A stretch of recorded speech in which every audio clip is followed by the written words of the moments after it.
the U.S. wants back in the Middle East. After reports of China's growing influence in the region, including mediating a historic deal reviving long-dead diplomatic relations between Saudi Arabia and Iran, and after rising tensions between Washington and Tehran and rapidly cooling ties with Riyadh, the Americans are stepping back up.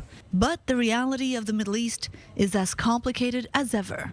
After saying that reviving the Iran nuclear deal is not a priority at the moment, the U.S. reportedly did resume discussions with Europeans on Iran over its nuclear activities and a potential interim agreement, due to rising concerns that Tehran's continuous development of its nuclear program could trigger a regional war. Recent reports from the International Atomic Energy Agency show a rapid advance in the program, as well as inconsistencies in reporting. But the nuclear watchdog said Iran had provided satisfactory answers to open investigations, something that sparked a harsh response from Israel on Sunday.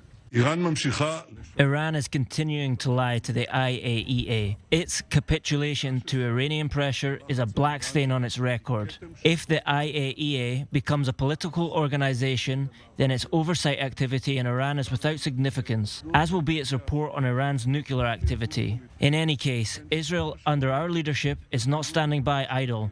We are strongly standing our ground. The Biden administration's special envoy for Iran is also reported to have held several meetings recently with the Iranian ambassador to the UN on the issue, the first direct interaction between such high-level figures between the two countries since 2018.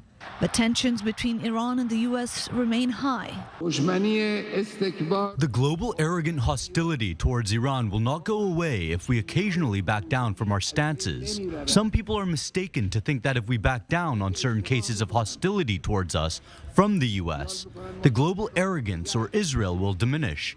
No, this is a mistake.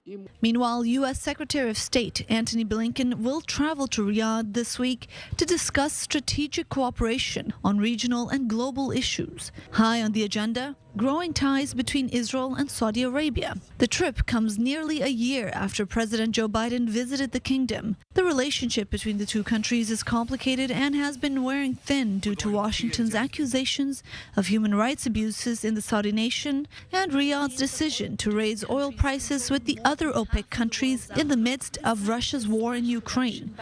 OPEC countries, which pump around 40% of the world's crude oil, and their allies met this Sunday in Vienna to discuss further adjusting prices and cutting production. Saudi Arabia announced it will slash oil output. Saudi Arabia announced it will slash oil output by 1 million barrels per day.